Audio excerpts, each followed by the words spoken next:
Hello guys, welcome welcome back again to my channel. अभी तक हमने कैपिटल मार्केट्स के अंदर इक्विटी मार्केट्स पूरा खत्म कर दिया है।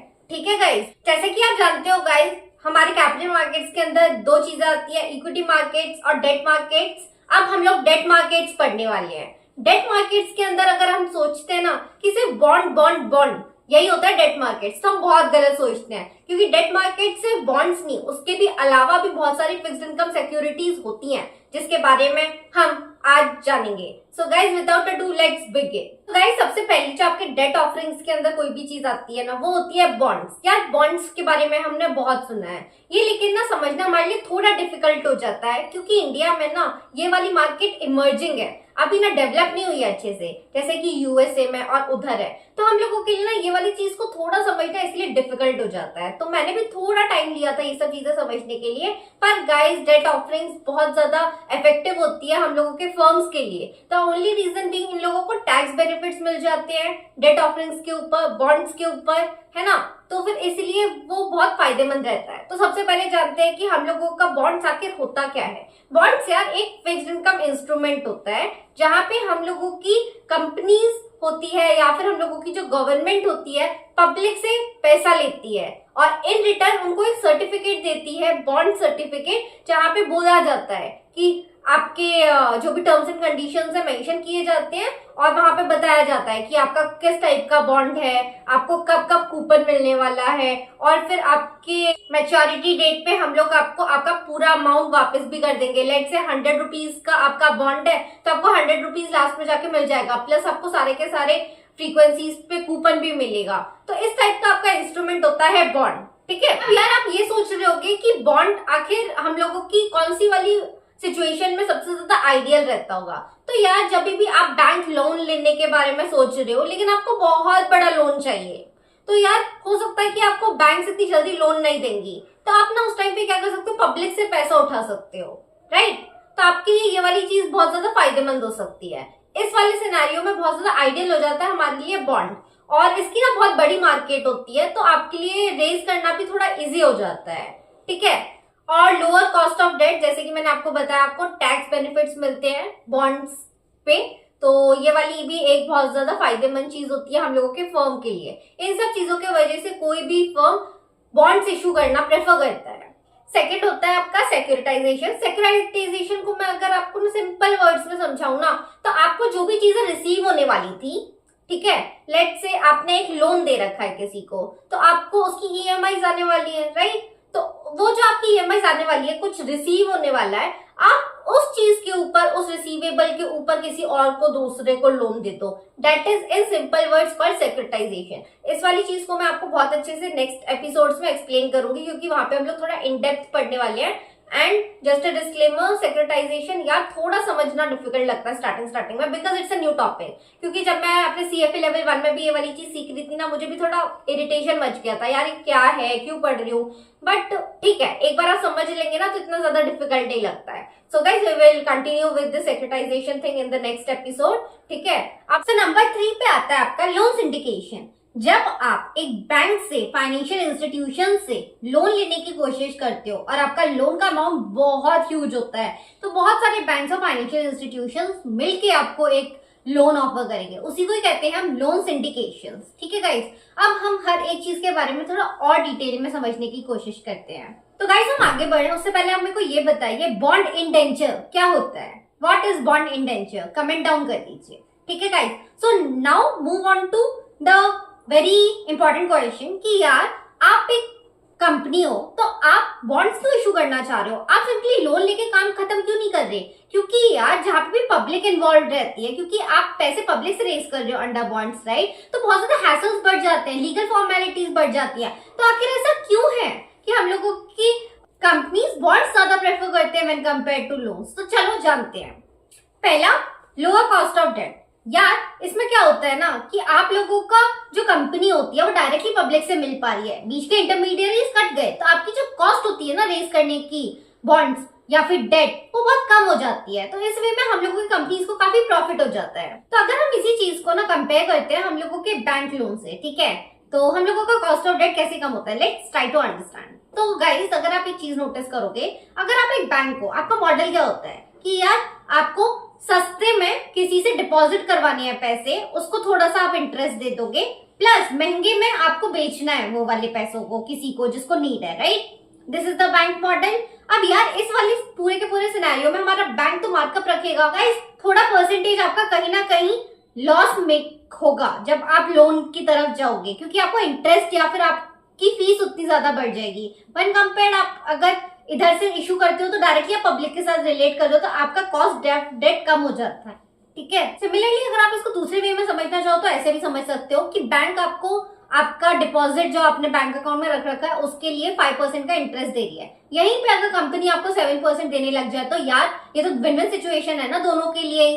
तो इस वे में हम लोगों की कंपनी को काफी प्रॉफिट हो जाता है। लेस कॉवेनेंट्स। अब गाइस ये लेस कॉवेनेंट्स क्या होता है? पहली बात मैंने आपको पूछा था कि इंडेंचर्स क्या होता है, आप लोगों ने कमेंट डाउन किया, नहीं किया तो अभी कर दो, मैं बताती हूँ इंडेंचर्स क्या होता है। इंडेंचर्स का मतलब होता है पूरा का पूरा वो एक लीगल डॉक्यूमेंट होता है, आपका बॉन्ड्स कैसे मार्केट में प्लेस्ड है उसकी सारी की सारी इंफॉर्मेशन लीगली उस वाले पेपर पे लिखी हुई रहती है, जो कि दोनों की दोनों पार्टीज के बेनिफिट में वर्क करता है, ठीक है?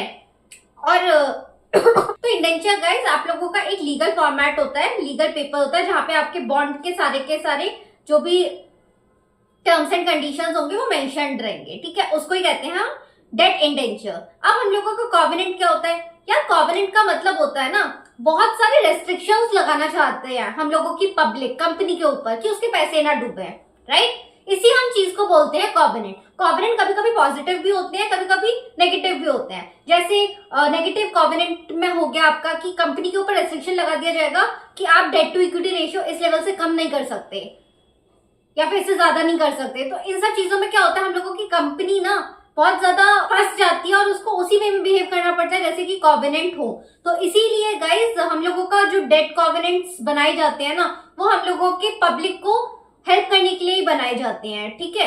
अभी अगर आप बैंक लोन से कंपेयर करोगे ना तो बैंक्स में आपके कॉवेनेंट्स या फिर आपको रेस्ट्रिक्ट ज्यादा कर देते हैं व्हेन कंपेयर्ड टू बॉन्ड्स। तो इसमें ना आप लोगों की restrictions when compared to loans तो कम ही होता है, इस वे में आपको ये बेनिफिशियल हो जाता है। लार्ज स्केल फाइनेंस, यार जब आपका लोन का अमाउंट ही बहुत बड़ा होगा तो आपको बैंक्स नहीं दे पाएंगे, राइट? और यही चीज अगर आप पब्लिक में जाके मांगोगे तो आपको इजिली मिल जाएगा, राइट? तो ये वाली चीज का बहुत ज्यादा फायदा हो जाता है। तो जब भी आपको बहुत बड़ा अमाउंट रेज करना होता है तो आप इस वे में इशू कर सकते हो। Signal for strong market positioning, इसका मतलब सीधा सीधा गाइस ये है कि आप लोग जब कंपनी हम लोगों की पब्लिक के पास जाके पैसे मांग रही है, राइट? तो फिर ऐसे सिचुएशंस में क्या होगा हम लोगों की एक स्ट्रॉन्ग पोजीशन जाती है कि यार ये वाली कंपनी में बहुत दम है, यार ये वाली कंपनी बहुत अच्छा कर रही है, यार इसकी प्रॉफिटेबिलिटी बहुत अच्छे हैं, यार इसका पे आउट रेशियो भी बहुत अच्छा है। तो एक स्ट्रॉन्ग पोजीशनिंग देती है कंपनी के बारे में, ठीक है? तो ये वाला भी एक नेक्स्ट बेनिफिट रहता है। प्लस डाइवर्सिफिकेशन हो जाता है। गाइस अब आप इक्विटी के ही भरोसे नहीं बैठ सकते ना, और वो बहुत कॉस्टली भी पड़ता है कंपनी को। तो ऐसा करने से क्या होता है डाइवर्सिफाई हो जाते हैं फंड्स, है ना? तो एक अच्छा डाइवर्सिफिकेशन जब हम लोगों का रहता है हम लोगों के एसेट्स का तो ज्यादा अच्छा होता है। सिमिलरली इधर भी बिहेव करता है। तो जब एक कंपनी ऐसे बॉन्ड्स एसेट्स जब एक कंपनी डिफरेंट एसेट क्लासेस में अपने पैसे रेज करती है तो उनके लिए वो बहुत ज्यादा बेनिफिशियल और एक स्ट्रॉन्ग पोजीशनिंग दिखाता है। Last but not the least, आपको पता ही है बॉन्ड्स आपके हमेशा टैक्स डिडक्टेबल होते हैं या फिर डेट सिक्योरिटीज हमेशा आपके लिए टैक्स सेविंग होती है। तो गाइस इक्विटी में आपको टैक्स सेविंग नहीं मिलती लेकिन इसके अंदर मिल जाती है, तो ये आपके लिए इस वे में भी बहुत ज्यादा बेनिफिट रहता है। सो गाइस अब बात करते हैं mechanics of a bond offering.